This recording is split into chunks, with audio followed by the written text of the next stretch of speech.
الحمد لله نحمده ونستعينه ونؤمن به ونتوكل عليه ونعوذ بالله من شرور أنفسنا ومن سيئات أعمالنا من يهده الله فلا مضل له ومن يضلل فلا هادي له وأشهد أن لا إله إلا الله وحده لا شريك له وأشهد أن محمدا عبده ورسوله أرسله بالهدى ودين الحق ليظهره على الدين كله ولو كره المشركون يا أيها الذين آمنوا اتقوا الله حق تقاته ولا تموتن إلا وأنتم مسلمون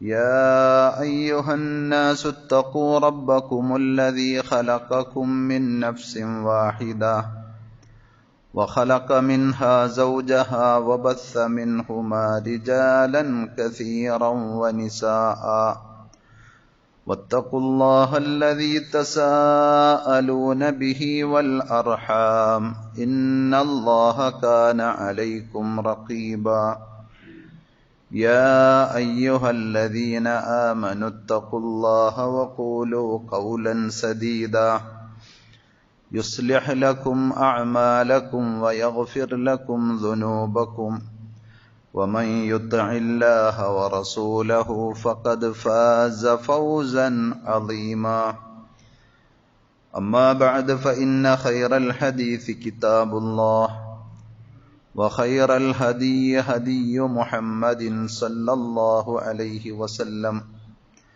وشر الأمور محدثاتها وكل محدثة بدعة وكل بدعة ضلالة وكل ضلالة في النار أعوذ بالله السميع العليم من الشيطان الرجيم بسم الله الرحمن الرحيم يا أيها الذين آمنوا لا يسخر قوم من قوم عسى أن يكونوا خيرا منهم ولا نساء من نساء عسى أن يكن خيرا منهن ولا تلمزوا أنفسكم ولا تنابزوا بالألقاب بئس الاسم الفسوق بعد الإيمان ومن لم يتب فأولئك هم الظالمون ആദരണീയരായ സഹോദരന്മാരെ, സഹോദരികളെ, അള്ളാഹുവിൻ്റെ വിധിവിലക്കുകൾ ശരിയായ രൂപത്തിൽ പഠിച്ചു മനസ്സിലാക്കുവാനും ജീവിതത്തിൻ്റെ എല്ലാ മേഖലകളിലും അവ പരമാവധി സൂക്ഷിച്ചുകൊണ്ട് പടച്ച റബ്ബിനോട് നന്ദിയുള്ളവരായി തഖ്വയിൽ അധിഷ്ഠിതമായ ജീവിതം നയിക്കാൻ പരമാവധി പരിശ്രമിക്കണമെന്ന് സ്വന്തത്തോടെന്ന പോലെ നിങ്ങൾ ഓരോരുത്തരോടും ആമുഖമായി ഓർമ്മപ്പെടുത്തുകയാണ്, വസിയ്യത്ത് ചെയ്യുകയാണ്. റഹ്മാനായ റബ്ബ് അവൻ്റെ വിധിവിലക്കുകൾ കണിശമായി പാലിക്കുന്ന യഥാർത്ഥ മുത്തഖീങ്ങളിൽ നാം ഓരോരുത്തരെയും ഉൾപ്പെടുത്തി അനുഗ്രഹിക്കുമാറാകട്ടെ. സഹോദരങ്ങളെ, നമുക്കെല്ലാവർക്കും അറിയാവുന്നതുപോലെ പരിശുദ്ധ റമളാൻ ഒരു വെളിപ്പാടകലെ എത്തി നിൽക്കുകയാണ്. ശാരീരികമായും മാനസികമായുമൊക്കെ ആ റമളാനിനെ വരവേൽക്കുവാനും ഉപയോഗപ്പെടുത്തുവാനും നാം പരമാവധി ശ്രദ്ധിക്കുകയും അതിനുവേണ്ടി തയ്യാറെടുക്കുകയും ചെയ്യേണ്ടതുണ്ട്. അള്ളാഹു നമുക്കെല്ലാവർക്കും ഏറ്റവും നല്ല രീതിയിൽ റമളാനിനെ സ്വീകരിക്കുവാനും ഉപയോഗപ്പെടുത്തുവാനുമുള്ള തൗഫീഖ് നൽകി അനുഗ്രഹിക്കുമാറാകട്ടെ. റമളാനിൽ നമ്മൾ ആർജിക്കേണ്ട ചില നിയന്ത്രണങ്ങളുണ്ട്. അതിലേക്ക് സൂചന നൽകുന്ന ഒരു വിഷയമാണ് ഇൻഷാ അല്ലാഹ് ഇന്ന് നമ്മൾ ഖുതുബയിൽ പ്രതിപാദിക്കാൻ ഉദ്ദേശിക്കുന്നത്. പടച്ച റബ്ബ് നമുക്കെല്ലാവർക്കും നൽകിയ അതിമഹത്തായ അനുഗ്രഹമാണ് നമ്മുടെ നാവ് അല്ലെങ്കിൽ സംസാരശേഷി എന്നുള്ളത്. പല നന്മകളും അതിലൂടെ നമുക്ക് നേടിയെടുക്കാൻ സാധിക്കും. അള്ളാഹുവിനെ ദിക്ർ ചെയ്യാൻ സുബ്ഹാനല്ലാഹ്, അൽഹംദുലില്ലാഹ്, ലാ ഇലാഹ ഇല്ലല്ലാഹ്, അല്ലാഹു അക്ബർ തുടങ്ങിയ അദ്കാറുകൾ ആ നാവുകൊണ്ട് നമുക്ക് പറയാം. അള്ളാഹുവിന്റെ കലാമായ പരിശുദ്ധ ഖുർആൻ എടുത്തു വെച്ച് നമുക്ക് ഓതാം. അതേപോലെ നല്ല കാര്യങ്ങൾ മറ്റുള്ളവർക്ക് പറഞ്ഞു കൊടുക്കാം. ഇങ്ങനെ നാവുകൊണ്ട് നിരവധി നന്മകളും നേട്ടങ്ങളും നമുക്ക് നേടിയെടുക്കാൻ സാധിക്കും. എന്നാൽ സങ്കടകരമെന്ന് പറയട്ടെ, ആ നാവുകൊണ്ട്, ആ സംസാര ശേഷി കൊണ്ട് മഹാഭൂരിപക്ഷവും തിന്മയും പാപങ്ങളുമാണ് സമ്പാദിച്ചു കൊണ്ടിരിക്കുന്നത്. നബി സല്ലല്ലാഹു അലൈഹി വസല്ലം മുആദ് റളിയല്ലാഹു അൻഹുവിനോട് പറഞ്ഞതുപോലെ, വഹൽ യകുബ്ബു الناس في النار على وجوههم إلا حصائد ألسنتهم. മനുഷ്യന്മാരിൽ മഹാഭൂരിപക്ഷത്തെയും അവരുടെ മുഖം കുത്തി നരകത്തിൽ വീഴ്ത്തുന്ന സംഗതി അവരുടെ നാവ് സമ്പാദിച്ചതല്ലാത്ത എന്താണ് എന്നാണ് ചോദിച്ചത്. അത്തരം നരക സമ്പാദ്യങ്ങളിൽ പെട്ടതാണ് നമ്മൾ പലരും പരിഗണിക്കാത്ത, നിസ്സാരമായി കാണുന്ന പരിഹാസം എന്നുള്ള ദുസ്വഭാവം. ചിലർക്കതൊരു ഹോബിയാണ്. ആരെയെന്നില്ല, എന്തിനെയെന്നില്ല, എല്ലാം ഒരു കളിതമാശയായി, പരിഹാസം ഒരു ജീവിത ശൈലിയായി സ്വീകരിച്ച ആളുകൾ ഉണ്ടാകും. ചിലപ്പോൾ അള്ളാഹുവിനെയും അവന്റെ റസൂലിനെയും സല്ലല്ലാഹു അലൈഹി വസല്ലം, പരിശുദ്ധ ദീനിനെയും വരെ അവരുടെ കളിതമാശകൾക്ക്, പരിഹാസങ്ങൾക്ക് വിഷയമാക്കാറുണ്ട്. സത്യത്തിൽ എത്രമാത്രം ഗൗരവമുള്ളതാണത് എന്നറിയുമോ? ദീനിൽ നിന്ന് പുറത്തു പോകുന്ന, അഥവാ ഒരു വിശ്വാസിയായതിനു ശേഷം മനുഷ്യൻ മുർത്തദ്ദായി പോകുവാൻ വരെ പര്യാപ്തമായ ഗുരുതരമായ പാതകമാണ് അത്തരത്തിലുള്ള തമാശകളും പരിഹാസങ്ങളും. അള്ളാഹുവിനെ സംബന്ധിച്ചാണെങ്കിൽ, നബി സല്ലല്ലാഹു അലൈഹി വസല്ലമയെ സംബന്ധിച്ചാണെങ്കിൽ, അള്ളാഹുവും അവന്റെ റസൂലും പഠിപ്പിച്ച ദീനിയായ കാര്യങ്ങളെ സംബന്ധിച്ചാണ് കളിതമാശകൾ പറയുന്നത്, പരിഹസിക്കുന്നത് എങ്കിൽ അത് തമാശയായിട്ടാണെങ്കിൽ പോലും അയാൾ ഇസ്ലാമിൽ നിന്ന് പുറത്തുപോയി എന്നാണ്, കാഫിറായിട്ടുണ്ട് എന്നാണ്. പരിശുദ്ധ ഖുർആൻ സൂറത്ത് തൗബയിലെ 65, 66 ആയത്തുകളുമായി ബന്ധപ്പെട്ടതിന്റെ അവതരണ പശ്ചാത്തലവും ഒക്കെ പരിശോധിച്ചാൽ വളരെ വ്യക്തമായി നമുക്ക് ആ കാര്യം ബോധ്യപ്പെടുന്ന സംഗതിയാണ്. അള്ളാഹു പറയുന്നു, വലഇൻ സഅൽതഹും, നബി സല്ലല്ലാഹു അലൈഹി വസല്ലമയെ സംബന്ധിച്ച്, സ്വഹാബത്തിനെ സംബന്ധിച്ച് ഒക്കെ ചില കമന്റുകൾ, തമാശ പറഞ്ഞ ആളുകളുടെ വിഷയത്തിലാണ് ഈ ആയത്തിറങ്ങിയത്. തബൂക്ക് യുദ്ധത്തിന്റെ വേളയിൽ വലഇൻ സഅൽതഹും, നീ അവരോട് ചോദിക്കുകയാണെങ്കിൽ, ലയഖൂലുന്ന, അവർ തീർച്ചയായും പറയും, ഇന്നമാ കുന്നാ നഖൂദു വനൽഅബ്, ഞങ്ങൾ കളിതമാശയായി പറഞ്ഞതാണ് എന്ന്. ഖുൽ, ചോദിക്കൂ നബിയെ, അബില്ലാഹി വആയാതിഹി വറസൂലിഹി കുൻതും തസ്തഹ്സിഊൻ, അള്ളാഹുവിനെ കുറിച്ചും അവന്റെ ആയത്തുകളെ സംബന്ധിച്ചും അവന്റെ ദൂതനെ സംബന്ധിച്ചുമാണോ നിങ്ങൾക്ക് കളിയാക്കാനും തമാശ പറയാനും പരിഹസിക്കുവാനും ഒക്കെ വിഷയം കിട്ടിയത്? വേറെ ഒന്നും ഉണ്ടായില്ലേ എന്നല്ല ചോദിക്കാൻ. എന്നിട്ട് അള്ളാഹു പറഞ്ഞു, ലാ തഅ്തദിറു, നിങ്ങൾ യാതൊരു എക്സ്ക്യൂസും ഇനി പറയേണ്ടതില്ല. ഖദ് കഫർതും ബഅദ ഈമാനിക്കും, നിങ്ങൾ വിശ്വാസികളായതിനു ശേഷം നിങ്ങൾ കാഫിരീങ്ങളായി, നിങ്ങളുടെ ഈമാനിന് ശേഷം നിങ്ങളിൽ കുഫർ സംഭവിച്ചിരിക്കുന്നു എന്നാണ് അവിടെ പറഞ്ഞത്. അപ്പോ അള്ളാഹുവിന്റെ വചനങ്ങളെ, അതല്ലെങ്കിൽ അള്ളാഹു ഇറക്കിയ നിയമങ്ങളെ, പടച്ചറബിന്റെ തീരുമാനങ്ങളെ, നിശ്ചയങ്ങളെ, അള്ളാഹു ആദരിച്ച വസ്തുക്കളെ, വ്യക്തികളെ, സ്ഥലങ്ങളെ എല്ലാം ആദരിക്കേണ്ടതിന് പകരം, ബഹുമാനിക്കേണ്ടതിന് പകരം കളിതമാശകൾക്ക് വേണ്ടി വിഷയമാക്കുമ്പോൾ വളരെ ഗൗരവപ്പെട്ട കാര്യമാണത് എന്ന് നമ്മൾ തിരിച്ചറിയണം. അത്തരം സദസ്സുകളിൽ ആളുകളുടെ വർത്തമാനം കേട്ട് അവരെ പ്രോത്സാഹിപ്പിക്കുന്നത്, അതിനെ കേട്ടിരിക്കാൻ പോലും പാടില്ല എന്ന്, ഗുരുതരമായ പാതകമാണത് എന്ന് ഖുർആൻ പറയുന്നുണ്ട്. വഖദ് നസ്സല അലൈക്കും ഫിൽ കിതാബ്, അല്ലാഹു നിങ്ങൾക്കിതാ ഇറക്കി തന്നിരിക്കുന്നു വേദഗ്രന്ഥത്തിലൂടെ നിയമമായി, അൻ ഇദാ സമിഅ്തും ആയാത്തില്ലാഹി യുക്ഫറു ബിഹാ, പടച്ചറബിന്റെ വചനങ്ങളെ നിഷേധിക്കപ്പെടുന്ന, വയുസ്തഹ്സഉ ബിഹാ, അതിനെ പരിഹസിക്കപ്പെടുന്ന ഒരു സാഹചര്യം, ഒരു വാക്ക് നിങ്ങൾ കേൾക്കേണ്ടി വന്നാൽ, ഫലാ തഖ്ഉദു മഅഹും ഹത്താ യഖൂലു ഫീ ഹദീസിൻ ഗൈരി, അവർ വേറെ വല്ല വിഷയത്തിലേക്കും പ്രവേശിക്കുന്നത് വരെ നിങ്ങൾ അവിടെ ഇരിക്കരുത് എന്നാണ് അല്ലാഹു പറഞ്ഞത്. ഒരു വിശ്വാസിയുടെ ഈമാനികമായ, വൈകാരികമായ ഒരു താല്പര്യമാണ് അള്ളാഹുവിനെയും അവന്റെ ദീനിനെയും അവന്റെ റസൂലിനെയും സല്ലല്ലാഹു അലൈഹി വസല്ലം പരിഹസിക്കുന്നതും കളിയാക്കുന്നതും ഒരു മിമിക്രിയാക്കി അല്ലെങ്കിൽ തമാശയാക്കി ഒക്കെ പറയുമ്പോൾ അത് കേട്ടിരുന്ന് ഇളിച്ച് ചിരിച്ച് അവരൊന്ന് പ്രോത്സാഹിപ്പിക്കുക. ഞാൻ അതിലൊന്നും ഭാഗവാക്കല്ല, ആ വിശ്വാസമൊന്നും എനിക്കില്ല എന്ന് പറഞ്ഞാലും അവിടെ ഇരിക്കരുത് എന്നാ ഖുർആൻ പറഞ്ഞു. ഫലാ തഖ്ഉദു മഅഹു, നിങ്ങൾ അവരുടെ കൂടെ ഇരിക്കരുത്. അങ്ങനെ ഇരുന്നാലോ, ഇന്നക്കും ഇദം മിസ്ലുഹും, നിങ്ങളും അവരെ പോലെ തന്നെയാണ് അള്ളാഹുവിന്റെ അടുക്കൽ. ഇന്നല്ലാഹ ജാമിഉൽ മുനാഫിഖീന വൽ കാഫിരീന ഫീ ജഹന്നമ ജമീഅ.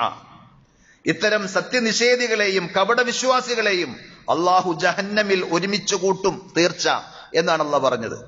അപ്പോ കാഫിരീങ്ങളുടെ മുനാഫിക്കുകളുടെ സ്വഭാവമാണ് അള്ളാഹുവിന്റെ നിയമങ്ങളെയും പടച്ചറബിനെ തന്നെയും അള്ളാഹുവിന്റെ റസൂൽ സല്ലല്ലാഹു അലൈഹി വസല്ലമയെയും ഒക്കെ പരിഹാസപാത്രമാക്കുക എന്നത്.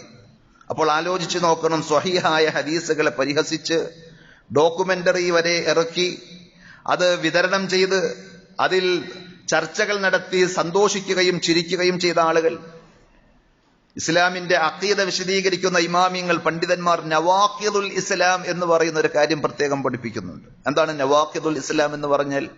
ഇസ്ലാമിനെ തകർത്ത് ദുർബലമാക്കി നശിപ്പിച്ചു കളയുന്നത് എന്ന്. അഥവാ നമ്മൾ കേട്ട് പരിചയമുള്ളൊരു വാക്കാണ് നവാഖിദുൽ വുളു മുറിയുന്ന കാര്യങ്ങൾ.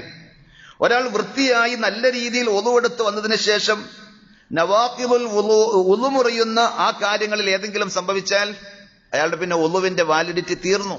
ഞാൻ നന്നായി ശ്രദ്ധിച്ചെടുത്തതാണ്, 3 പ്രാവശ്യം കഴുകേണ്ടതിന് പകരം 4 പ്രാവശ്യമൊക്കെ ഞാൻ കഴുകിയിട്ടുണ്ട്, ഒന്നും കാര്യമില്ല, ആ വുളു ബാത്തിലായി എന്നതുപോലെ ഇസ്ലാമിൽ പ്രവേശിച്ചതിന് ശേഷം ഒരാളിൽ സംഭവിച്ചു കഴിഞ്ഞാൽ അയാളുടെ ഇസ്ലാം തകർത്ത് അയാൾ പുറത്തു പോകുന്ന, മുർത്തദ്ദായി കാഫിറായി പോകുന്ന 10ഓളം കാര്യങ്ങൾ പണ്ഡിതന്മാർ സാധാരണ സമൂഹത്തിൽ നടക്കുന്ന 10ഓളം കാര്യങ്ങൾ വിശദീകരിക്കുന്നുണ്ട്. അതിൽ 5ാമത്തെയും 6ാമത്തെയും കാര്യമായി എണ്ണിയത് മൻ അബ്ഗള ശൈഅൻ മിമ്മാ ജാഅ ബിഹി റസൂൽ സല്ലല്ലാഹു അലൈഹി വസല്ലം. നബി സല്ലല്ലാഹു അലൈഹി വസല്ലം കൊണ്ടുവന്ന അഥവാ പ്രവാചകൻ പഠിപ്പിച്ച ഏതെങ്കിലും ഒരു കാര്യത്തോട് ആർക്കെങ്കിലും ഒരു വെറുപ്പ്, ഒരു വിദ്വേഷമുണ്ട് എങ്കിൽ, വലൗ അമില ബിഹി, മനസ്സിൽ അയാൾക്ക് അതിനോട് ഈർഷ്യതയും വെറുപ്പുമാണ്, പക്ഷെ അയാൾ ആളുകളോടൊപ്പം ചെയ്യുന്നുണ്ട് എങ്കിൽ പോലും ഏതെങ്കിലും ഇബാദത്തുകളെ സംബന്ധിച്ച് അല്ലെങ്കിൽ നബി സല്ലല്ലാഹു അലൈഹി വസല്ലം പഠിപ്പിച്ച ഏതെങ്കിലും ഒരു ആചാരം, സംസ്കാരം, ഒരു സുന്നത്ത്, അതിനെയൊക്കെ ആർക്കെങ്കിലും മനസ്സിൽ വെറുപ്പുണ്ടെങ്കിൽ ഫഖദ് കഫറ, അയാൾ കാഫിറായിട്ടുണ്ട്. ലിഖൗലിഹി തആല, എന്താണ് അതിനുള്ള തെളിവ് എന്ന് ചോദിച്ചാൽ സൂറത്ത് മുഹമ്മദിലെ 9ാമത്തെ ആയത്തിൽ അല്ലാഹു പറഞ്ഞു, ദാലിക ബിഅന്നഹും കരിഹൂ മാ അൻസലല്ലാഹ്, അല്ലാഹു അവതരിപ്പിച്ചതിനെ അവർ വെറുത്തു. ഫഅഹ്ബത അഅമാലഹും, അത് കാരണത്താൽ അവരുടെ അമലുകളെല്ലാം തരിപ്പണമായി തകർന്നുപോയി എന്ന് കപടവിശ്വാസികളായ അത്തരം അവിശ്വാസികളായ ആളുകളെ സംബന്ധിച്ച് സൂറത്ത് മുഹമ്മദ് 47-ാം അധ്യായത്തിലെ 9ാമത്തെ വചനത്തിലൂടെ അള്ളാഹു പറഞ്ഞിട്ടുണ്ട്. 6ാമത്തെ കാര്യമായി പണ്ഡിതന്മാർ എണ്ണിയത് മൻ ഇസ്തഹ്സഅ ബിശൈഇൻ മിൻ ദീനിർ റസൂൽ സല്ലല്ലാഹു അലൈഹി വസല്ലം.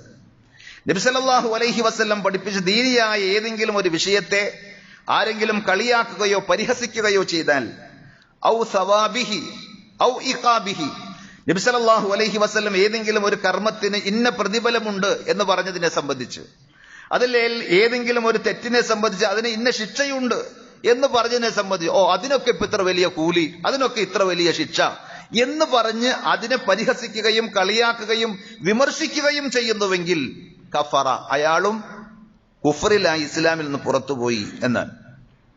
എന്നിട്ട് നേരത്തെ ഞാൻ ഓതിയ സൂറത്ത് തൗബയിലെ 65, 66 ആയത്തുകളാണ് പണ്ഡിതന്മാർ അതിനെ തെളിവാക്കി കൊടുത്തത്. കളിതമാശയായിട്ട് പോലും അള്ളാഹുവിനെയും അവന്റെ റസൂലിനെയും അവന്റെ ദീനിയായ അധ്യാപനങ്ങളെയും നിങ്ങൾ സംസാര വിഷയമാക്കി എടുക്കരുത് എന്ന്. ചില ആളുകൾ നബി സല്ലല്ലാഹു അലൈഹി വസല്ലം പഠിപ്പിച്ച മുസ്ലിം പുരുഷന്മാരുടെ താടി, അത് സുന്നത്തായ പുണ്യമുള്ള ഒരു സംഗതിയാണ്.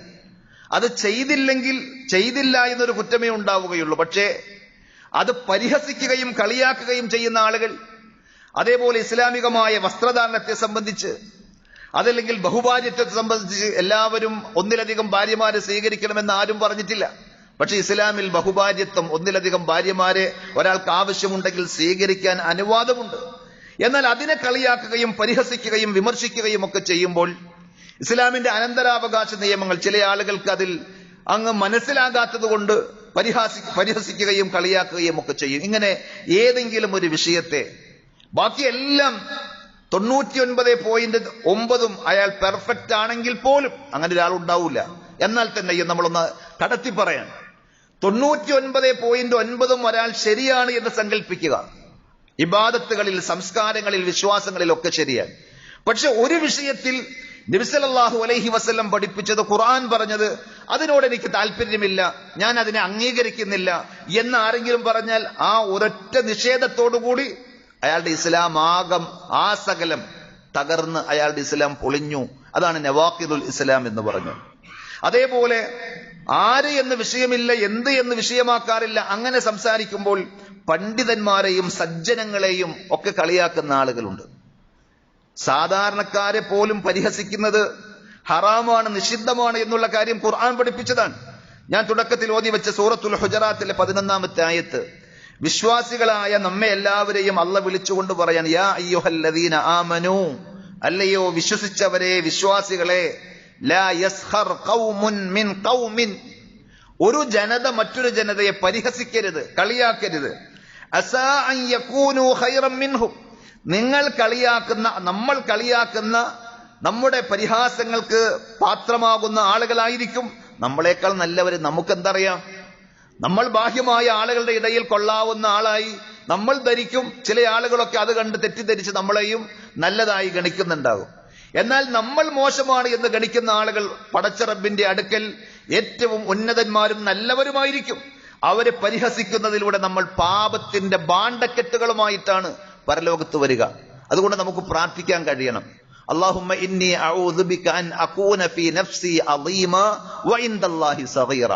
പടച്ചവനെ, എന്റെ മനസ്സിൽ ഞാൻ കൊള്ളാവുന്നവനും നിന്റെ അടുക്കൽ ഞാൻ ചെറിയവനും മോശക്കാരുമായി പോകുന്നതിൽ നിന്ന് റബ്ബേ ഞാൻ നിന്നോട് രക്ഷ ചോദിക്കുന്നു എന്നാണ് അതിന്റെ അർത്ഥം.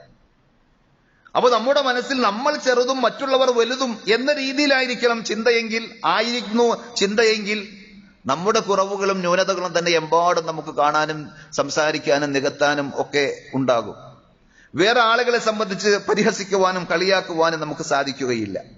വലാ നിസാഉം മിൻ നിസാഇൻ അസാ അൻ യകുന്ന ഖൈറൻ മിൻഹുന്ന, പ്രത്യേകം ഖുർആൻ പറഞ്ഞു. ചില സ്ത്രീകൾ മറ്റ് സ്ത്രീകളെ സംബന്ധിച്ച് ദുഷിച്ചു പറയുന്ന, പരിഹസിക്കുന്ന, കളിയാക്കുന്ന സ്വഭാവം ഒരുപക്ഷെ അവരിൽ കൂടുതൽ അതുണ്ടാകാം. അതുകൊണ്ടാണ് അള്ളാഹ് പറഞ്ഞത് അസാ അൻ യകുന്ന ഖൈറൻ മിൻഹുന്ന. സഹോദരിമാർ കളിയാക്കുന്ന, പരിഹസിക്കുന്ന ആ സഹോദരിമാരായിരിക്കും ഇവരെക്കാൾ ഉത്തമരായ സ്ത്രീകൾ. അതേപോലെ വലാ തൽമിസു അൻഫുസകും, നിങ്ങളെ തന്നെ മോശമായ രീതിയിൽ സംസാരിക്കരുത്. വലാ തനാബസു ബിൽ അൽഖാബ്, ഇരട്ടപ്പേരുകൾ, ഒരാൾക്ക് ഇഷ്ടപ്പെടാത്ത അപരനാമങ്ങൾ, ഇരട്ടപ്പേരുകൾ ഇട്ട് കളിപ്പേരുകൾ വിളിക്കരുത്. ബിഅസൽ ഇസ്മുൽ ഫുസൂഖു ബഅദൽ ഈമാൻ, ഈമാൻ സ്വീകരിച്ചതിന് ശേഷം എത്ര മോശമായ സംഗതിയാണ് ഇത്തരം അധാർമികമായ തെമ്മാടിത്തത്തിന്റെ വർത്തമാനങ്ങൾ എന്നാണ് ഖുർആൻ പറഞ്ഞത്. വമൻ ലം യതുബ്, അതൊക്കെ തെറ്റാണ് എന്ന് മനസ്സിലാക്കി ആത്മാർത്ഥമായി പശ്ചാത്തപിച്ച് റബ്ബിലേക്ക് തൗബ ചെയ്ത് മടങ്ങാൻ ആർ തയ്യാറാകുന്നില്ലയോ, ഫഉലൈക ഹുമുൽ ളാലിമൂൻ, അവരാകുന്നു അക്രമികൾ. അപ്പോൾ അത്തരം ഒരു ദുസ്വഭാവം നമ്മുടെ ഒരു സ്വതസിദ്ധമായ ഒരു കൂടപ്പിറപ്പായി നമ്മുടെ കൂടെയുണ്ടെങ്കിൽ അത് മാറ്റിവെക്കാൻ നമ്മൾ ശ്രമിക്കണം. റമളാൻ അതിനുള്ള ഏറ്റവും നല്ല അവസരമാണ് എന്നുകൂടി ഞാൻ സൂചിപ്പിക്കുകയാണ്. അതേപോലെ ലാ യസ്ഖർ ഖൗമുൻ, ഒരാളെയും ഒരു ജനതയെയും നിങ്ങൾ പരിഹസിക്കരുത്, കളിയാക്കരുത് എന്ന് പറഞ്ഞപ്പോൾ പണ്ഡിതന്മാർ പറഞ്ഞത് ബികുല്ലി കലാമിൻ വഖൗലിൻ വഫിഅലിൻ ദാലിൻ അലാ തഹ്കീരിൽ അഖിൽ മുസ്ലിം, നിന്റെ സഹോദരനായ ഒരു വിശ്വാസിയെ ചെറുതാക്കി കാണുന്ന, കൊച്ചാക്കി കാണുന്ന യാതൊരു വാക്കും പ്രവൃത്തിയും സംസാരവും നിന്നിൽ നിന്നുണ്ടാകരുത്. ഫഇന്ന ദാലിക ഹറാമുൻ ലാ യജൂസ്, അത് ഹറാമാണ്, നിഷിദ്ധമാണ്, അനുവദനീയമല്ല. അഹന്തയും അഹങ്കാരവും മനസ്സിൽ ഇടം പിടിക്കുന്ന ആളുകൾക്ക് അങ്ങനെയാകാൻ കഴിയുകയുള്ളൂ. അതാണ് ഇബ്നു കസീർ റഹ്മത്തുള്ളാഹി അലൈഹി പറഞ്ഞത് ബിഹസ്ബി ഇംറിഇൻ മിനശ്ശർരി അൻ യഹ്ഖിറ അഖാഹുൽ മുസ്ലിം. നബി സല്ലല്ലാഹു അലൈഹി വസല്ലമയുടെ ഹദീസ് ഉദ്ധരിച്ചുകൊണ്ട് അദ്ദേഹം പറയാൻ, ഒരു മനുഷ്യനെ സംബന്ധിച്ചിടത്തോളം ഷർറായി, തിന്മ സമ്പാദിച്ചതായി മതി എന്ത്, അൻ യഹ്ഖിറ അഖാഹുൽ മുസ്ലിം, തന്റെ വിശ്വാസിയായ ഒരു സഹോദരനെ ചെറുതായി കാണുക, നിന്ദിക്കുക, നിസാരമാക്കുക എന്നത് തന്നെ മതിയാകും, തിന്മയുടെ ബാണ്ടക്കെട്ടുകളായി. അതുകൊണ്ട് യൻഹാ തആല അനിസ് സുഖ്രിയ ബിന്നാസ്, മനുഷ്യന്മാരെ പരിഹസിക്കുക, കളിയാക്കുക എന്നത് പടച്ച റബ്ബ് വിലക്കി. അത് അഹങ്കാരത്തിന്റെ ലക്ഷണമാണ്. നബി സല്ലല്ലാഹു അലൈഹി വസല്ലം പറഞ്ഞില്ലേ, അൽ കിബ്റു ബത്റുൽ ഹഖ് വഗംതുൻ നാസ്, അഹങ്കാരം, കിബ്ർ എന്ന് പറഞ്ഞാൽ അതിന് വേറെ കോലങ്ങളും രൂപങ്ങളൊന്നുമില്ല. സത്യത്തെ അവമതിക്കലും മറ്റുള്ളവരെ ചെറുതായി കാണലും അതാണ് കിബർ എന്ന് നബി സല്ലല്ലാഹു അലൈഹി വസല്ലം പറഞ്ഞു. അത് ഹറാമാണെന്ന് പ്രത്യേകം പറയേണ്ടതില്ല. പണ്ഡിതന്മാരോടും സജ്ജനങ്ങളോടുമൊക്കെ കൂടുതൽ സ്നേഹവും ആദരവും ബഹുമാനവുമാണ് ഒരു വിശ്വാസി എന്നുള്ള നിലയിൽ നമുക്ക് വേണ്ടത്. അതിര് വിടാനും പാടില്ല.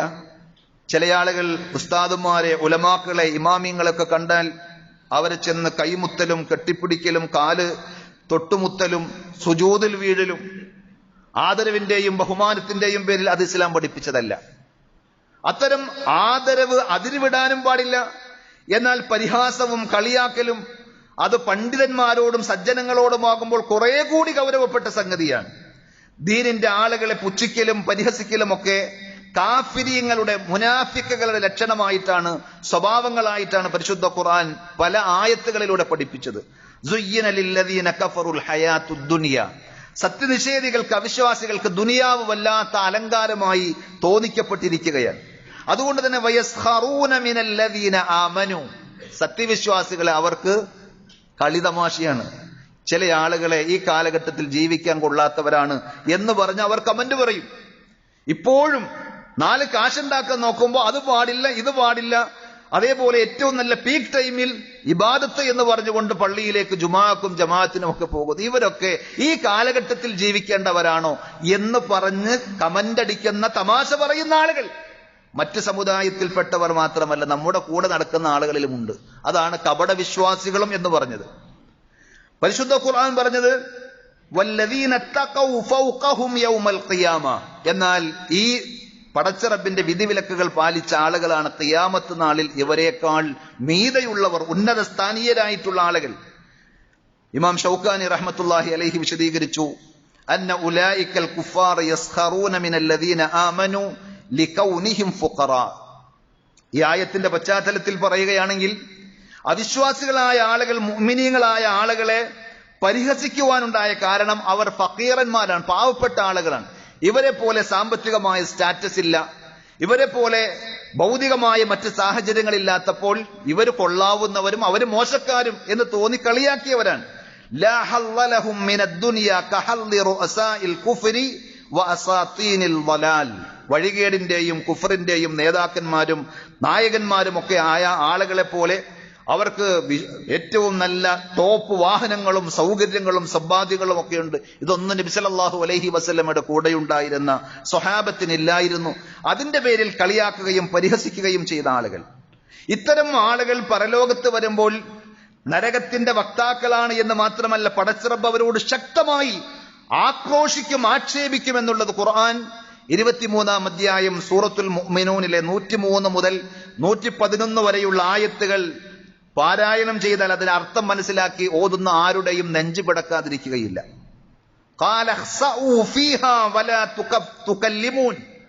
നരകത്തിൽ കിടന്ന് കേണപേക്ഷിച്ച് കരഞ്ഞ് വെപ്രാളപ്പെട്ട് റബ്ബിനോട് കെഞ്ചുന്ന ആളുകളോട് പറയും മിണ്ടിപ്പോകരുത് എന്ന്. ഇന്നഹു കാന ഫരീഖും മിൻ ഇബാദി യഖൂലൂൻ. എന്നിട്ട് അല്ലാഹ് പറഞ്ഞ ന്യായം എന്താണ്? അവര് മിണ്ടരുത് എന്ന് പറഞ്ഞ് ആക്ഷേപിക്കാനുള്ള കാരണം, എന്റെ അടിയാറുകളിൽ, അടിമകളിൽപ്പെട്ട ഒരു വിഭാഗമുണ്ടായിരുന്നു. അവർ നിങ്ങളോട് പല കാര്യങ്ങളും പറഞ്ഞു. അവർ നല്ല കാര്യങ്ങൾ ഇവിടെ പറയുകയും ചെയ്യുകയും ചെയ്തുകൊണ്ടിരുന്നു. ഫത്തഖദ്തുമൂഹും സിഖ്രിയ. അപ്പൊ നിങ്ങൾ അതൊക്കെ കളിതമാശയായി, പരിഹാസമായി അവരെ നിങ്ങൾ സ്വീകരിച്ചു, അവരെ നിങ്ങൾ പഴിച്ചു, അവരെ സംബന്ധിച്ച് മോശമായ പലതും നിങ്ങൾ പറഞ്ഞു. ഹത്താ അൻസൗകും ദിക്രി. അങ്ങനെ നിങ്ങൾക്ക് എന്നെ കുറിച്ചുള്ള സ്മരണ തന്നെ ഇല്ലാതെയായിപ്പോയി.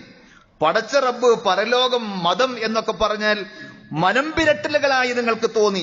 മിണ്ടിപ്പോകരുത് ഇവിടെ എന്ന് പറഞ്ഞ് നരകത്തിൽ അവരെ അവഹേളിക്കുകയും നിന്ദിക്കുകയും ചെയ്യുന്ന അവസ്ഥ. വകുൻതും മിൻഹും തൽഹഖൂൻ. അവരെ കാണുമ്പോൾ, അവരുടെ വസ്ത്രം കാണുമ്പോൾ, അവരുടെ ഇബാദത്തും ചേലും കോലൊക്കെ കാണുമ്പോൾ നിങ്ങൾ കളിയാക്കി പറഞ്ഞില്ലേ? അള്ളാഹുവിന്റെ ദുനിയാവിൽ അള്ള നൽകിയ വായു ശ്വസിച്ച്, അള്ള ഇറക്കിയ വെള്ളം കുടിച്ച് അള്ളാഹുവിന്റെ അടിയാറുകളെ കളിയാക്കുന്ന ആളുകൾ മിണ്ടിപ്പോകരുത് എന്നാണ് പടച്ചറബ് അവിടെ പറയുന്നത്. അതേപോലെ സൂറത്തുൽ മുത്തഫിഫീനിൽ പറഞ്ഞ ആയത്ത്, സത്യവിശ്വാസികൾ നടന്നു പോകുമ്പോൾ അവരെ ഗോഷ്ഠികൾ കാണിച്ച് കളിയാക്കി പരിഹസിച്ച് ചിരിക്കുന്ന ആളുകൾ. അതുകൊണ്ട് സഹോദരങ്ങളെ, നരകത്തിൽ വെച്ച് കേൾക്കുന്ന ഏറ്റവും ഗുരുതരമായ ആക്ഷേപമാണ് ഇത് എന്ന് പണ്ഡിതന്മാർ വിശദീകരിക്കുകയാണ്. അഅ്ളമു ഖൗലിൻ അലൽ ഇത്ലാഖ് യസ്മഉഹുൽ മുജ്രിമൂൻ ഫിത്തഖീബി വത്തൗബീഖി വദ്ദുൽ, നിന്ദതയുടെയും ആക്ഷേപത്തിന്റെയും അതേപോലെ തന്നെ നിരാശപ്പെടുത്തുന്നതിന്റെയും ഏറ്റവും ഗുരുതരമായ വാക്ക് അവിശ്വാസികൾ അല്ലെങ്കിൽ കുറ്റവാളികൾ കേൾക്കുന്ന ഏറ്റവും ഗുരുതരമായ ആക്ഷേപമാണിത് എന്ന്. കാരുണ്യത്തിന്റെ റബ്ബ് ആ പടച്ചവനോട് കെഞ്ചി ചോദിക്കുമ്പോൾ ആ കൈകൾ തട്ടുക മാത്രമല്ല, അവരോട് ഈ രീതിയിൽ അള്ളാഹ് സംസാരിക്കുന്ന വേറൊരു രംഗമില്ല എന്ന്. അപ്പോ അങ്ങനെയായി പോകാതിരിക്കാൻ എന്ത് വേണം? നമ്മൾ നമ്മുടെ നാവിനെ നിയന്ത്രിക്കണം.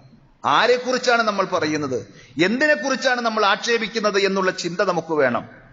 പണ്ഡിതന്മാർ ഉണർത്തിയതുപോലെ, സലഫുസാലിഹ്യങ്ങൾ പറഞ്ഞതുപോലെ, വിശ്വാസിയുടെ നാവും അവിശ്വാസിയുടെ നാവും തമ്മിൽ എന്താണ് വ്യത്യാസം എന്ന് ചോദിച്ചാൽ, അവരുടെ കൽബിന്റെ മുന്നിലായിരിക്കും നാവ്. അഥവാ ചിന്തിക്കുകയും ആലോചിക്കുകയും ചെയ്യുന്നതിന് മുമ്പ് അവിവേകികളായ ആളുകൾ എന്ത് പറയും?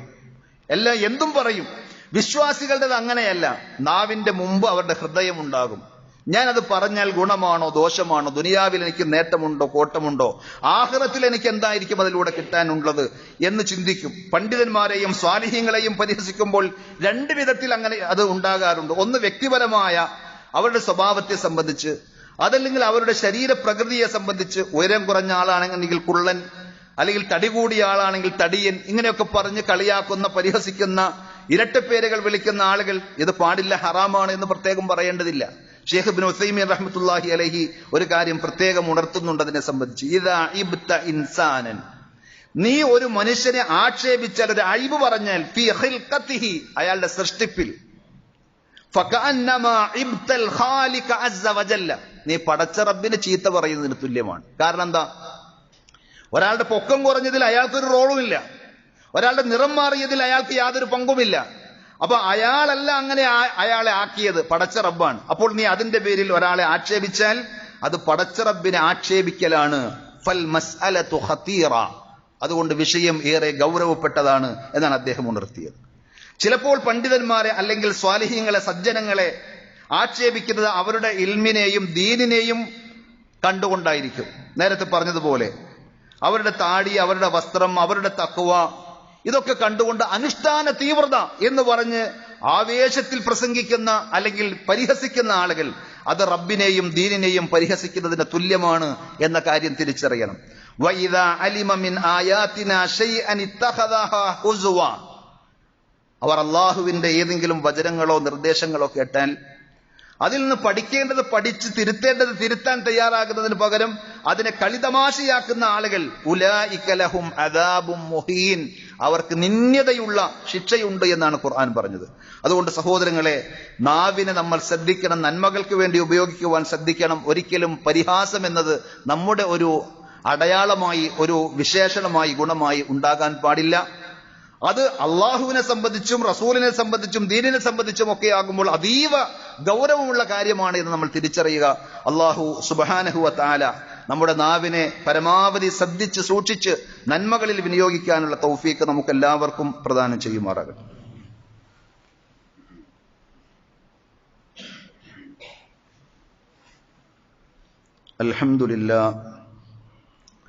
അൽഹംദുലില്ലാഹി റബ്ബിൽ ആലമീൻ والعاقبة للمتقين ولا عدوان إلا على الظالمين صلى الله على نبينا محمد وعلى آله وأصحابه وسلم تسليما كثيرا يا أيها الذين آمنوا اتقوا الله حق تقاته ولا تموتن إلا وأنتم مسلمون.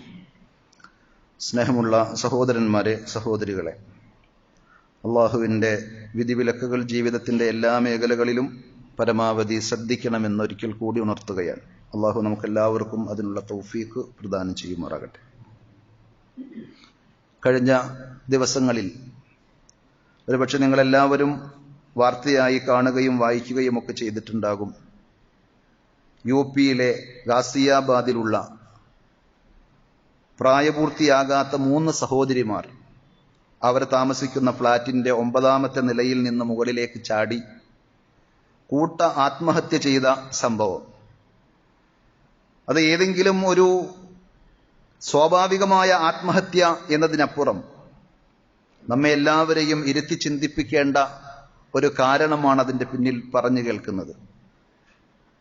അഥവാ കൊറിയയാണ് ഞങ്ങളുടെ ജീവിതം എന്ന് പറഞ്ഞ് കൊറിയൻ പോപ്പ് സംഗീതത്തെയും കൊറിയൻ സംസ്കാരത്തെയും ഒക്കെ നെഞ്ചിലേറ്റിയ സഹോദരിമാരായിരുന്നു അവർ. അവരുടെ ഫോൺ ഉപയോഗം മാതാപിതാക്കൾ വീട്ടിൽ അത് നിയന്ത്രിച്ചപ്പോൾ, കൊടുക്കാതിരുന്നപ്പോൾ അതിന്റെ പേരിൽ സോറി പപ്പ, കൊറിയയാണ് ഞങ്ങളുടെ ജീവിതം, കൊറിയയില്ലാതെ ഈ സംഗീതവും ഈ ലോകവും ഇല്ലാതെ ഞങ്ങൾക്ക് ജീവിക്കാൻ കഴിയില്ല എന്ന് പറഞ്ഞിട്ടാണത്രേ അവർ ആത്മഹത്യ ചെയ്തത്. അപ്പൊ കുട്ടികളെ മാത്രമല്ല നമ്മളും ആലോചിക്കേണ്ട ഒരു സംഗതിയാണ് സ്ക്രീൻ അഡിക്ഷൻ എന്നുള്ളത്. റീൽസും ഷോർട്സും ഒക്കെ അതിന്റെ അടിമകളായി നമ്മൾ മാറുന്നുണ്ടോ എന്ന് നമ്മൾ ആലോചിക്കേണ്ടതുണ്ട്. നമ്മുടെ ജീവിതം സ്വാഭാവികമായും അപഹരിച്ചുകൊണ്ടിരിക്കുന്നത് അത്തരം ചില സംഗതികളാണ്. നമുക്കൊന്നിനും സമയമില്ല. ദിക്ർ ചെല്ലാൻ, ഖുർആൻ ഓതാൻ, ദീനീ സദസ്സുകളിലേക്ക് വരാൻ ഒന്നിനും നമുക്ക് സമയമില്ല. പക്ഷെ നമ്മൾ നമ്മുടെ മൊബൈൽ ഫോണിൽ, ഇന്റർനെറ്റിൽ ഈ പറഞ്ഞ റീൽസും ഷോർട്സും ഒക്കെയായി ആയുസിന്റെ എത്ര ഭാഗം നമ്മൾ ചെലവഴിക്കുന്നു എന്ന് ചോദിച്ചാൽ, അതിലൂടെ എന്ത് റിസൾട്ട് നമുക്ക് നേടാൻ കഴിഞ്ഞു എന്ന് ചിന്തിക്കുമ്പോൾ അവിടെയാണ് നമ്മൾ ചില തിരിച്ചറിവുകൾ നൽകേണ്ടത്, നമുക്കും നമ്മുടെ മക്കൾക്കും നമ്മൾ പകർന്നു കൊടുക്കേണ്ടത്. അതിൽ ഒന്നാമതായി ഉപകാരമില്ലാത്ത എല്ലാറ്റിനോടും നോ പറയാൻ നമുക്ക് സാധിക്കണം. നമുക്ക് അവരെ പഠിപ്പിക്കാൻ സാധിക്കണം. വിശ്വാസികളുടെ ഒരു ക്വാളിറ്റിയായി ഖുർആൻ എടുത്തു പറഞ്ഞതാണ് വല്ലദീനഹും അനിൽ ലഗ്വി മുഅ്രിദൂൻ. ദുനിയാവിലോ ആഖിറത്തിലോ ഒരു ഉപകാരമോ ഒരു നേട്ടമോ ഇല്ലാത്ത കാര്യങ്ങൾ, ആരെങ്കിലുമൊക്കെ എവിടെയെങ്കിലൊക്കെ പോയി എന്തെങ്കിലുമൊക്കെ തിന്നുകയും കുടിക്കുകയും ഒക്കെ ചെയ്ത് അവരത് വീഡിയോ പിടിച്ചിടുന്നതിന് അവർക്ക് വരുമാനം ഉണ്ടാകും. അത് നമ്മളിങ്ങനെ കണ്ട് നമ്മുടെ ആയുസ്സും സമയവും പഠനവും ഇബാദത്തും എല്ലാം നശിപ്പിക്കുമ്പോൾ എത്രമാത്രം ബുദ്ധിയില്ലാത്ത പ്രവൃത്തിയാണ് എന്ന് മനസ്സിലാക്കി നോ, ഇനി ഞാൻ അതിലേക്കില്ല എന്ന് പറയാൻ നമുക്ക് സാധിക്കണം. പരിശുദ്ധ റമദാൻ അത്തരം ഒരു നിയന്ത്രണങ്ങളുടെ കൂടി അവസരമാണ് എന്നുള്ളത് കൊണ്ട് പ്രത്യേകം ഞാൻ ഓർമ്മിപ്പിക്കുവാൻ ആഗ്രഹിക്കുകയാണ്. അതേപോലെ സമയത്തിന്റെ വില നമുക്ക് ബോധ്യമുണ്ടാകണം, നമ്മുടെ മക്കളെ അത് ബോധ്യപ്പെടുത്തണം. ജീവനാണ് സമയം എന്ന് പറഞ്ഞാൽ ഒരു അറബി കവിതാശകലത്തിൽ കാണുവാൻ സാധിക്കുന്നത് പോലെ ദഖാത്തു ഖൽബിൽ മർഇ ഖായിലത്തുൻ ലഹു. ഓരോ മനുഷ്യന്റെയും ഹൃദയമിടിപ്പ് അയാളോട് പറഞ്ഞുകൊണ്ടിരിക്കുന്നു എന്നാണ്. ഇന്നൽ ഹയാത ദഖായിഖു വസവാനി. ഈ ജീവിതം എന്ന് പറഞ്ഞാൽ ചില മിനിറ്റുകളും സെക്കൻഡുകളുമാണ് എന്ന്. അപ്പൊ സെക്കൻഡുകളല്ലേ മിനിറ്റുകളല്ലേ എന്ന് പറയുമ്പോൾ ആ മിനിറ്റുകൾ ചേർത്ത് വെക്കുമ്പോൾ മണിക്കൂറാകും, മണിക്കൂറുകൾ ചേരുമ്പോൾ ദിവസമാകും, ദിവസങ്ങൾ ചേർന്നാൽ ആഴ്ചയാകും, അത് മാസമായി, വർഷമായി, ഇങ്ങനെയാണ് ആയുസ്. നിങ്ങൾ ഇത് നശിപ്പിക്കുമ്പോൾ നിങ്ങളുടെ ജീവിതത്തെയാണ് നിങ്ങൾ തകർത്തുകൊണ്ടിരിക്കുന്നത് എന്ന ചിന്ത എനിക്കും നിങ്ങൾക്കും ഉണ്ടെങ്കിൽ നമ്മുടെ മക്കളെ ആ രീതിയിൽ ബോധവൽക്കരിച്ചാൽ യാതൊരു ഫായിദയുമില്ലാത്ത, നേട്ടമില്ലാത്ത, ഉപകാരമില്ലാത്ത ഒന്നിന്റെയും പിന്നാലെ അവർ പോകൂല. അവർ തന്നെ പറയും നോ, അതിലേക്ക് ഞാനില്ല എന്ന്. എല്ലാറ്റിനും ഉപരി പടച്ചറബിനെ കുറിച്ചുള്ള കൃത്യമായ ബോധം, പരലോകമെന്നുള്ള കൃത്യമായ ചിന്ത, അള്ളാഹു നമ്മെ സദാ നിരീക്ഷിച്ചുകൊണ്ടിരിക്കുന്നു എന്നുള്ളൊരു ബോധം, ഇതൊക്കെ ഉണ്ടെങ്കിൽ ഒരു പരിധിവരെ ആരുമില്ലെങ്കിലും സ്വയം നിയന്ത്രിതമായി മുന്നോട്ട് പോകാൻ നമുക്ക് സാധിക്കും. ഖുർആൻ പറഞ്ഞില്ല മാ യൽഫിളു മിൻ ഖൗലിൻ ഇല്ലാ ലദൈഹി റഖീബുൻ അതീദ്. ഒരു വാക്ക് പോലും നമ്മൾ ഉരിയാടുന്നില്ല. പടച്ചറബ് അത് കൃത്യമായി അറിയുകയും രേഖപ്പെടുത്തുകയും ഒക്കെ ചെയ്യുന്ന സംവിധാനങ്ങൾ ഒരുക്കിയിട്ടല്ലാതെ. അതാണ് പരലോകത്ത് നമുക്ക് റെക്കോർഡായി തരുന്നത്. അപ്പൊ ഹസിബ്തും അന്നമാ ഖലഖനാകും അബത, നിങ്ങളെ വെറുതെ ഞാൻ അങ്ങനെ സൃഷ്ടിച്ചിരിക്കുകയാണ് എന്ന് നിങ്ങൾ വിചാരിക്കുന്നുണ്ടോ? വഅന്നകും ഇലൈനാ ലാ തുർജഊൻ, നിങ്ങൾ ആരും എന്റെ അടുക്കലേക്ക് തിരിച്ചു വരികയില്ല എന്ന് അങ്ങനെ ചിന്തിക്കണ്ട. ജീവിതത്തിലൊരു ലക്ഷ്യമുണ്ട്. അതുകൊണ്ട് പരലോകത്തെ സംബന്ധിച്ചും പടച്ച റബ്ബിനെ സംബന്ധിച്ചും റബ്ബിന്റെ നോട്ടത്തെ സംബന്ധിച്ചും ഒക്കെയുള്ള ബോധം ചെറുപ്രായത്തിൽ നമ്മൾ മക്കൾക്ക് പകർന്നു കൊടുത്താൽ ഇത്തരം ദുരന്തങ്ങളിലേക്ക് പോകാതെ ദുനിയാവിൽ തന്നെ നഷ്ടങ്ങളും അപകടങ്ങളും സമ്മാനിക്കുന്ന ദുരന്തങ്ങളിൽ നിന്ന് അവരെ രക്ഷപ്പെടുത്തുവാൻ സാധിക്കും. ദുനിയാവിലും ആഖിറത്തിലും ഉപകരിക്കുന്ന മക്കളായി നമ്മുടെ മക്കളെ വളർത്താൻ അള്ളാഹു നമുക്ക് തൗഫീക്ക് നൽകുമാറാകട്ടെ. നമുക്കും എല്ലാവിധ ആപത്തുകളിൽ നിന്നും അപകടങ്ങളിൽ നിന്നും രക്ഷപ്പെട്ട് പടച്ചറബ് പൊരുത്തപ്പെടുന്ന നന്മകളിലൂടെ സഞ്ചരിക്കാനുള്ള തൗഫീക്ക് അള്ളാഹു നൽകി അനുഗ്രഹിക്കുമാറാകട്ടെ. സഹോദരങ്ങളെ, നമ്മുടെ 1-2 സഹോദരങ്ങൾ മരണപ്പെട്ടൊരു വാർത്ത കേൾക്കാൻ സാധിച്ചു. ഒന്ന്, നമ്മുടെ ഈ പള്ളിയിൽ സാധാരണ വന്നുകൊണ്ടിരിക്കുന്ന ഒരു സഹോദരന്റെ പിതാവാണ്. അതേപോലെ മറ്റൊരു ആദർശ സഹോദരൻ തിരുവനന്തപുരത്തുള്ള, വർഷങ്ങളോളം ദമ്മാമിലൊക്കെ ഉണ്ടായിരുന്ന ദീനി ദഅവ രംഗത്ത് സജീവമായിരുന്ന ഷാഹുൽ ഹമീദ് പേയാട് എന്ന് പറയുന്ന അദ്ദേഹം, ഇന്ന് അദ്ദേഹം നിസ്കരിക്കുന്ന പള്ളിയിൽ അദ്ദേഹത്തിന്റെ മയ്യത്താണുള്ളത്. ജുമാ കഴിഞ്ഞിട്ടായിരിക്കും അദ്ദേഹത്തിന്റെ ഖബറടക്കം. ഇത്തരം മരണവാർത്തകൾ കേൾക്കുമ്പോൾ, റമദാൻ നമ്മുടെ മുന്നിൽ നിൽക്കുമ്പോൾ, റമദാൻ കിട്ടാതെ പോകുന്ന സഹോദരങ്ങൾ നമ്മളിൽ തന്നെ ഇനി എത്ര ആൾക്ക് കിട്ടും എന്ന് നമുക്ക് പറയാൻ കഴിയില്ല. ആ ഒരു ചിന്തയും നമുക്കുണ്ടാകണം. അള്ളാഹു സുബ്ഹാനഹു വ തആല നമ്മിൽ നിന്ന് മരണപ്പെട്ടു പോയ ഈ സഹോദരങ്ങൾക്ക് മഗ്ഫിറത്തും മർഹമത്തും നൽകി അനുഗ്രഹിക്കുമാറാകട്ടെ. അവരുടെ ഖബറിടം അള്ളാഹു വിശാലമാക്കി കൊടുക്കുമാറാകട്ടെ. പരലോകത്ത് ജന്നാത്തുൽ ഫിർദൗസിൽ അവരെയും നമ്മെയും അള്ളാഹു ഒരുമിച്ച് കൂട്ടുമാറാകട്ടെ. അതേപോലെ മറ്റൊരു സഹോദരന്റെ മകൾ ഹാഫിളത്തായ ഒരു സന്തോഷ വാർത്ത കേൾക്കാൻ സാധിച്ചു. ഏറ്റവും നല്ല രീതിയിൽ ആ ഖുർആൻ അനുസരിച്ച് ജീവിക്കാനും സന്തോഷത്തോടുകൂടി മുന്നേറുവാനും അള്ളാഹു അവർക്കും തൗഫീക്ക് നൽകുമാറാകട്ടെ. മക്കൾ, പ്രത്യേകിച്ച് പെൺകുട്ടികളൊക്കെ ഹാഫിളത്തായി വരിക എന്ന് പറഞ്ഞാൽ വലിയ സന്തോഷമുള്ള സംഗതിയാണ്. അള്ളാഹു സുബ്ഹാനഹു വ തആല നമ്മുടെ മക്കളിലൂടെ ദുനിയാവിലും നാളെ പരലോകത്തും കൺകുളിർമ പ്രദാനം ചെയ്യുമാറാകട്ടെ. അല്ലാഹുമ്മ ഗ്ഫിർ ലിൽ മുഅ്മിനീന വൽ മുഅ്മിനാത്ത് വൽ മുസ്ലിമീന വൽ മുസ്ലിമാത്ത് അൽ അഹ്യാഇ മിൻഹും വൽ അംവാത്ത് ഇന്നക മുജീബുദ് ദഅവാതി യാ ഖാദിയൽ ഹാജാത്ത്. اللهم أعز الإسلام والمسلمين وأذل الشرك والمشركين. اللهم أجرنا من النار. اللهم أجرنا من النار وأدخلنا الجنة مع الأبرار. ربنا آتنا في الدنيا حسنة وفي الآخرة حسنة وقنا عذاب النار. صلى الله على نبينا محمد